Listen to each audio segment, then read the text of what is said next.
الحمد لله وحده والصلاة والسلام على من لا نبی بعد وبعد. محترم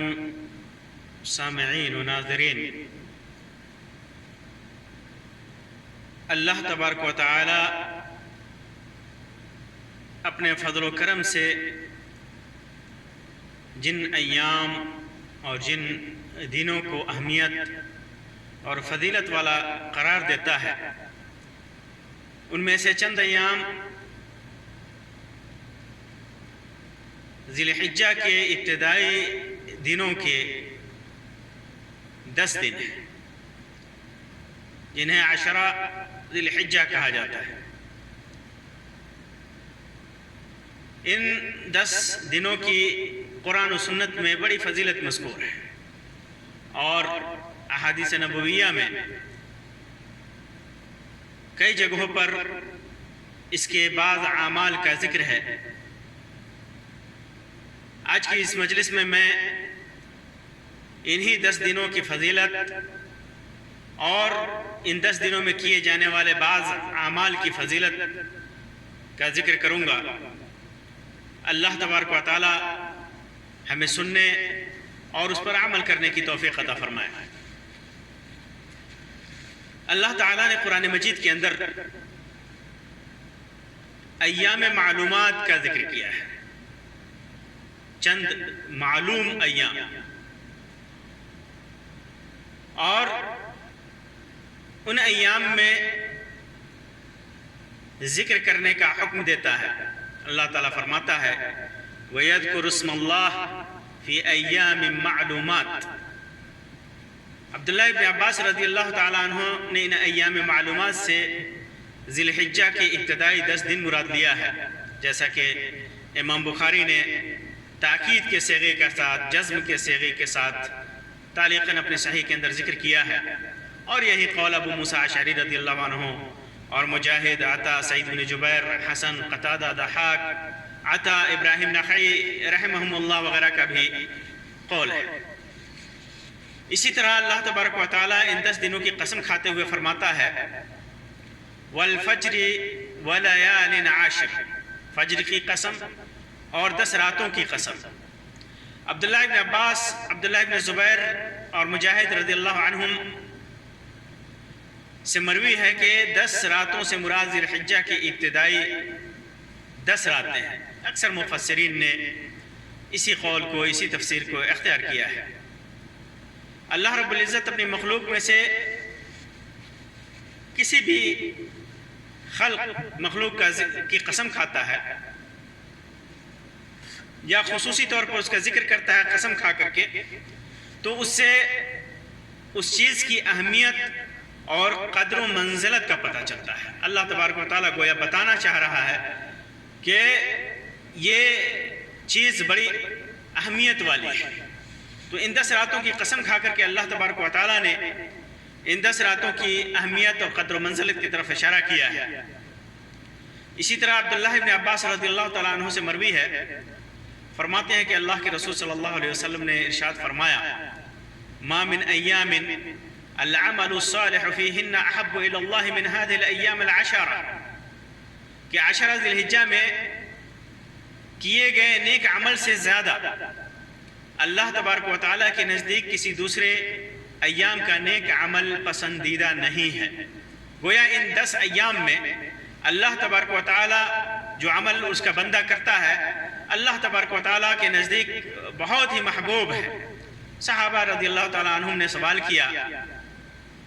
وَلَا الْجِهَادِ فِي سَبِيلِ اللَّهِ، اللہ کے رسول صلی اللہ علیہ وسلم جہاد فی سبیل اللہ بھی نہیں، جس کا اتنا بڑا مقام، اتنا بڑا مرتبہ ہے، اتنی بڑی فضیلت ہے اللہ کے راستے میں جہاد کرنا، تو آپ صلی اللہ علیہ وسلم نے فرمایا وَلَا الْجِهَادِ فِي سَبِيلِ اللَّهِ، جہاد فی سبیل اللہ بھی نہیں، إِلَّا رَجُلٌ، سوائے اس آدمی کے خرج يخاطر بنفسه وماله فلم يرجع من ذلك بشيء، الا یہ کہ وہ آدمی دشمن پر ٹوٹ پڑنے کی نیت سے نفس یعنی جان اور مال کے ساتھ نکلتا ہے اور ان میں سے کچھ بھی واپس لے کر کے نہیں آتا ہے، بلکہ ان سب کے ساتھ اللہ رب العزت کے راہ میں شہید ہو جاتا ہے۔ امام بخاری نے اس کو روایت کیا ہے۔ تو ان ایام میں عمل صالح کا اتنا بڑا ثواب ہے، نیک اعمال کا ان 10 دنوں میں اتنا بڑا ثواب ہے کہ جہاد فی سبیل اللہ، عام جہاد فی سبیل اللہ کا بھی اتنا بڑا مقام اور اتنا بڑا ثواب نہیں ہے۔ اسی طرح عبداللہ ابن عمر رضی اللہ تعالیٰ عنہ سے مروی ہے کہ اللہ کے رسول صلی اللہ علیہ وسلم نے ارشاد فرمایا، جیسا کہ مسند احمد کی روایت ہے اور بعض علماء نے اس کی سند کو صحیح قرار دیا ہے کہ عشرہ ذی الحجہ کے دنوں میں کیے جانے والے عمل سے زیادہ اللہ تعالیٰ کے نزدیک کوئی دوسرا عمل پسندیدہ نہیں ہے، کوئی دوسرا عمل پسندیدہ نہیں ہے۔ پھر اللہ کے رسول صلی اللہ علیہ وسلم فرماتے ہیں کہ فَأَكْثِرُوا فِيهِنَّ مِنَ التَّهْلِيلِ وَالتَّكْبِيرِ وَالتَّحْمِيدِ، اس لیے ان دنوں میں زیادہ سے زیادہ ذکر و اذکار اور تکبیر اور تحمید کیا کرو، الحمدللہ پڑھا کرو۔ حافظ ابن حجر رحمہ اللہ فرماتے ہیں فتح الباری کے اندر کہ عشرہ ذی الحجہ کی امتیازی حیثیت کا سبب شاید یہ ہے کہ دیگر ایام کے مقابلے میں بڑی بڑی عبادتیں ان ایام میں اکٹھی ہو جاتی ہیں، جیسے نماز ہے، روزہ ہے، زکوٰۃ ہے، حج ہے، یہ سارے اعمال ان ایام میں اکٹھے ہو جاتے ہیں، اس لیے ان کی فضیلت بہت زیادہ ہے۔ اب آئیے ہم آپ کے سامنے ذی الحجہ، یہ تو فضیلت کی بات ہوئی، عشرہ ذی الحجہ یا ذی الحجہ کی ابتدائی 10 دنوں کی جو فضیلت ہے قرآن و حدیث میں، وہ میں نے بیان کیا۔ اب میں آپ کے سامنے ان ایام میں کون سے اعمال کیے جانے چاہیے، کون سے اعمال مشروع ہیں، اللہ کے رسول صلی اللہ علیہ وسلم نے کون سے اعمال کیے ہیں اور کن کا حکم دیا ہے اور کن کی فضیلت ہے، اس کا بیان میں آپ کے سامنے کرتا ہوں۔ پہلی چیز نماز ہے۔ نماز کی فضیلت سے ہر نمازی، ہر مسلمان واقف ہوتا ہے کہ نماز اسلام کا دوسرا رکن ہے، نماز کے بغیر اسلام کا، ایمان کا مکمل ہونا ناممکن ہے، بلکہ نماز کا تارک، نماز کا چھوڑنے والا روایات کے مطابق کافر ہوتا ہے، وہ کفر کے درجے میں داخل ہو جاتا ہے۔ تو ذو الحجہ کے دیگر ایام میں بھی فرائض کی محافظت اور خصوصی نماز جو فرض ہے اس کی محافظت کے ساتھ ساتھ زیادہ سے زیادہ نوافل کا اہتمام بھی مستحب ہے۔ ثوبان رضی اللہ تعالیٰ عنہ سے مروی ہے کہ میں نے رسول اکرم صلی اللہ علیہ وسلم سے ایسے عمل کے بارے میں پوچھا جو اللہ تعالیٰ کے نزدیک سب سے زیادہ پسندیدہ اور جنت میں دخول کا سبب ہے، تو آپ صلی اللہ علیہ وسلم نے فرمایا علیک بکثرۃ السجود للہ، کہ زیادہ سے زیادہ سجدہ کیا کرو، اور فإنک لا تسجد للہ سجدۃ، اس لیے کہ جب تم اللہ کے لیے ایک سجدہ کرتے ہو الا رفعک اللہ درجۃ وحط عنک خطیئۃ، جب تم اللہ کے لیے ایک سجدہ کرتے ہو تو اس کے ذریعے اللہ تمہارا درجہ بلند فرما دیتا ہے اور اس کے بدلے تمہارا کوئی گناہ معاف فرما دیتا ہے۔ اور ابو ہریرہ رضی اللہ تعالیٰ عنہ کی روایت ہے، مذکورہ روایت جو میں نے ذکر کی، مسلم کی روایت، صحیح مسلم کی روایت ہے، اور صحیح مسلم کی ایک روایت، یہ روایت ابو ہریرہ رضی اللہ تعالیٰ عنہ سے ہے کہ اللہ کے رسول صلی اللہ علیہ وسلم نے فرمایا اقرب ما یکون العبد من ربہ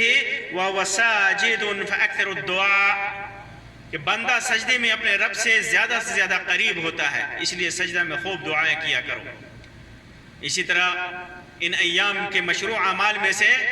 روزہ بھی ہے۔ حنیدہ ابن خالد اپنی بیوی سے، اور وہ اللہ کے رسول صلی اللہ علیہ وسلم کی بعض بیویوں سے روایت کرتی ہیں کہ اللہ کے رسول صلی اللہ علیہ وسلم ذی الحجہ کے 9 دن، عاشورہ کے دن یعنی محرم کے دن، اور ہر محرم 10 محرم کو یا اور ہر مہینے سے 3 دن روزہ رکھا کرتے تھے۔ امام ابو داؤد نے، امام نسائی نے اس کو روایت کیا ہے، امام البانی نے اس کو صحیح سنن النسائی اور صحیح سنن ابو داؤد کے اندر صحیح قرار دیا ہے۔ اسی طرح وہ اعمال جو ان ایام میں کرنے مستحب ہیں، تکبیر اور تحلیل ہے، زیادہ سے زیادہ اللہ کا ذکر کیا جائے، اللہ تبارک و تعالیٰ کی تکبیر کیا جائے، جیسا کہ عبداللہ ابن عمر رضی اللہ تعالیٰ عنہ کی روایت ہے جس کو میں نے ذکر کیا کہ فَأَكْثِرُوا فِيهِنَّ مِنَ التَّكْبِيرِ وَالتَّحْلِيلِ، کہ ان ایام میں زیادہ سے زیادہ تکبیر و تحلیل کرو، زیادہ سے زیادہ اللہ تبارک و تعالیٰ کا ذکر کرو، تکبیر بیان کرو، اور اللہ تبارک و تعالیٰ کا شکریہ ادا کرو، اللہ تبارک و تعالیٰ کا کہ حمد بیان کیا کرو، اس کی ثنا بیان کیا کرو۔ امام بخاری رحمہ اللہ فرماتے ہیں کہ عبداللہ ابن عمر اور ابو ہریرہ رضی اللہ عنہما عشرہ ذی الحجہ میں بازار کی طرف نکلتے، جب یہ 10 دن ہوتے ذی الحجہ کے کہ 1 تاریخ سے لے کر کے 10 تاریخ تک بازار کی طرف نکلتے اور تکبیر کہا کرتے جن کی اقتدا کرتے ہوئے دوسرے لوگ بھی تکبیر پکارتے۔ اسی طرح عمر رضی اللہ تعالیٰ عنہ منہ میں اپنے خیمہ میں تکبیر پکارتے، جسے سن کر مسجد اور بازار والے لوگ بھی تکبیر پکارتے، جس سے منہ تکبیر کی آواز سے گونج اٹھتی ہے۔ امام بخاری نے اس کو روایت کیا ہے۔ تکبیر کے الفاظ کیا ہونی چاہیے؟ عام طور پر لوگ پوچھتے ہیں کہ آخر تکبیر کے الفاظ کیا ہونی چاہیے، تو تکبیر کے کوئی مختلف الفاظ ہیں، جو بھی آپ الفاظ اختیار کریں۔ عام طور پر جو الفاظ کتابوں میں، حدیث کی کتابوں میں، سنت کی کتابوں میں مذکور ہے، ان میں سے ایک ہے اللہ اکبر، اللہ اکبر، اللہ اکبر کبیرہ۔ مختصر ہے سب سے، اللہ اکبر، اللہ اکبر، اللہ اکبر کبیرہ۔ اور اسی طرح اور الفاظ ہیں اللہ اکبر، اللہ اکبر، لا الہ الا اللہ، واللہ اکبر، اللہ اکبر وللہ الحمد۔ یہ بھی مختصر ہے، اللہ اکبر، اللہ اکبر، لا الہ الا اللہ، واللہ اکبر، اللہ اکبر وللہ الحمد۔ اسی طرح اللہ اکبر، اللہ اکبر، اللہ اکبر، لا الہ الا اللہ، واللہ اکبر، اللہ اکبر وللہ الحمد۔ اختصار کے ساتھ بھی اور تفصیل کے ساتھ بھی ذکر کیا جا سکتے ہیں۔ ان تکبیر کے ان الفاظ کے ساتھ ان ایام میں اللہ تبارک و تعالیٰ کی تکبیر کی جا سکتی ہے۔ اسی طرح جو اعمال کرنے چاہیے اور نہیں کرنے چاہیے، ان میں سے ایک یہ ہے کہ جب ذی الحجہ کا چاند نکل آئے تو بال اور ناخن کاٹنے سے پرہیز کرنا چاہیے۔ بال اور ناخن کاٹنا نہیں چاہیے، چمڑے کاٹنا نہیں چاہیے۔ ام سلمہ رضی اللہ تعالیٰ عنہ سے مروی ہے، فرماتی ہیں کہ اللہ کے رسول صلی اللہ علیہ وسلم نے ارشاد فرمایا، جیسا کہ صحیح مسلم کے اندر روایت ہے، کہ جب ذی الحجہ کا چاند دیکھ لو، اذا رأیتم ہلال ذی الحجہ، جب تم ذی الحجہ کا چاند دیکھ لو، وَأَرَادَ أَحَدُكُمْ أَن يُضَحِّ، اور تم میں سے کوئی قربانی کا ارادہ رکھتا ہو تو فَلْيُمْسِكْ عَنْ شَعْرِهِ وَأَظْفَارِهِ، تو اسے اپنے بال اور ناخن کاٹنے سے احتراز کرنا چاہیے۔ بعض روایتوں میں ہے وَلَا مِن بَشَرِهِ شَيْئًا، یعنی اپنے چمڑا بھی نہیں کاٹنا چاہیے۔ اور ایک دوسری روایت کے الفاظ ہیں فَلَا يَأْخُذَنَّ شَعْرًا وَلَا يَقْلِمَنَّ ظُفُرًا، یعنی بال اور ناخن ہرگز نہ کاٹے۔ یہ روایت صحیح مسلم کی ہے۔ بال اور ناخن نہ کاٹنے کی حکمت کے سلسلے میں علماء کرام نے لکھا ہے کہ چونکہ قربانی کرنے والا بعض امور میں، تمام امور میں نہیں، بعض امور میں حاجیوں کے عمل کی مطابقت کرتا ہے، اس لیے اگر بال اور ناخن وغیرہ نہیں کاٹتا ہے تو احرام کی بعض خصلتوں میں شامل ہو جائے گا۔ حاجی جب احرام باندھتے ہیں تو ان کے اوپر حرام ہو جاتا ہے بال اور ناخن اور چمڑے وغیرہ کاٹنا۔ تو آدمی جب قربانی کی نیت رکھتا ہو اور ذی الحجہ کا چاند دیکھ لے تو بال اور ناخن نہ کاٹے تو حاجی کی مطابقت کرتا ہے، حاجی کی موافقت کرتا ہے، اور جو اللہ تبارک و تعالیٰ کے تقرب کے ذرائع میں سے ایک یہ ہے۔ یہاں پر ایک غلط فہمی کا ازالہ بھی ضروری ہے۔ بعض لوگ یہ سمجھتے ہیں کہ اگر ان ایام میں جیسے کسی نے قربانی کا ارادہ کیا، جانور وغیرہ بھی رکھا ہے یا خریدنے کا ارادہ ہے اور قربانی کا ارادہ، حصہ لینے کا ارادہ ہے قربانی میں، اور اس کے لیے حکم ہے حدیث میں کہ بال اور ناخن نہ کاٹے، لیکن وہ کاٹ لیتا ہے تو کیا ہوگا؟ بعض لوگوں میں مشہور ہے کہ اگر بال اور ناخن کاٹ لیا تو اس کی قربانی نہیں ہوگی یا قربانی ناقص ہو جائے گی۔ یہ غلط فہمی ہے۔ ایک قربانی ایک الگ عمل ہے اور بال اور ناخن کا نہ کاٹنا یہ ایک الگ عمل ہے، دوسرا عمل ہے۔ دونوں میں چونکہ قربانی الگ عمل ہے، بال اور ناخن نہ کاٹنا یہ الگ عمل ہے، اس لیے اگر کوئی آدمی شخص بال یا ناخن بھول کر کے یا بسا اوقات جان بوجھ کر کے بھی کاٹ لیتا ہے تو اس سے اس کی قربانی پر کوئی اثر نہیں پڑے گا، کوئی اثر نہیں پڑے گا، قربانی اس کی ہو جائے گی، قربانی ناقص بھی نہیں ہوگی، بلکہ اگر بال جان بوجھ کر کے کاٹ لیا ہے، ناخن جان بوجھ کر کے کاٹ لیا ہے تو وہ عاصی ہے، نافرمان ہے، معصیت کا ارتکاب کرنے والا ہے، گناہگار ہوا، لیکن اس پر کوئی کفارہ بھی نہیں ہے، کوئی کفارہ بھی نہیں ہے، نہ اس کی قربانی ناقص ہوگی نہ اس کے اوپر کوئی کفارہ ہے، البتہ اسے توبہ کرنی چاہیے، توبہ کر لینی چاہیے۔ علماء نے اس کی صراحت کی ہے، جیسے امام ابن قدامہ اور عصر حاضر کے علامہ ابن عثیمین رحمہ اللہ نے اس کی صراحت کی ہے کہ کوئی آدمی جان بوجھ کر اپنے بال یا ناخن یا چمڑا کاٹتا ہے تو قربانی کرنے سے نہیں رکے گا، قربانی کرے گا، جان بوجھ کر کے کیا ہے تو رسول اللہ صلی اللہ علیہ وسلم کے فرمان سے روگردان ہوا، معصیت کا ارتکاب کیا۔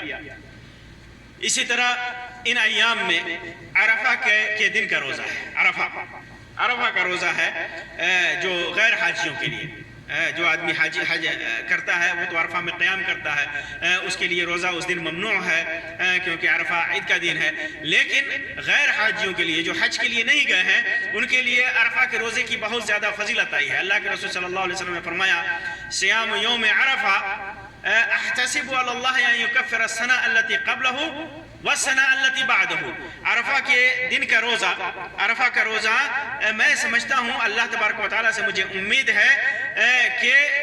عرفہ کے دن کا روزہ ایک سال پہلے اور ایک سال بعد کے گناہوں کے لیے کفارہ ہے، یعنی صغیر گناہ، چھوٹے گناہ اللہ تبارک و تعالیٰ اس روزے کے ذریعے معاف کر دیتا ہے۔ امام مسلم نے اس کو صحیح کے اندر روایت کیا ہے۔ یہاں مختصراً،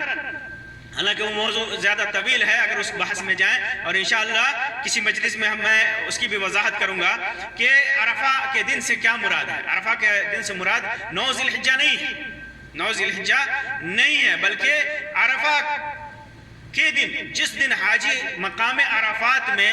حج کی ادائیگی کر رہے ہوتے ہیں، حج کا جو اہم رکن ہے عرفہ کا قیام، جس روز عرفہ کے مقام میں عرفہ کے دن، اگرچہ وہ مکہ کے کیلنڈر کے حساب سے 9 ذی الحجہ کا دن پڑتا ہے،